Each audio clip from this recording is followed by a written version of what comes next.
নমস্কার। প্রশ্ন, কবিগুরু রবীন্দ্রনাথ ঠাকুর। মা গো, আমায় ছুটি দিতে বল, সকাল থেকে পড়েছি যে মেলা। এখন আমি তোমার ঘরে বসে করব শুধু পড়া পড়া খেলা। তুমি বলছো দুপুর এখন সবে, না হয় যেন সত্যি হলো তাই। একদিনও কি দুপুর বেলা হলে বিকেল হলো মনে করতে নাই? আমি তো বেশ ভাবতে পারি মনে, সূর্যি ডুবে গেছে মাঠের শেষে।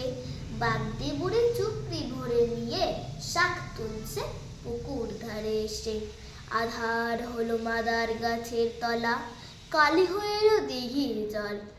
হাটের থেকে সবাই এলো ফিরে, মাঠের থেকে এলো চাষির দল। মনে কর না উঠল সাজের তারা, মনে কর না সন্ধে হলো যেন।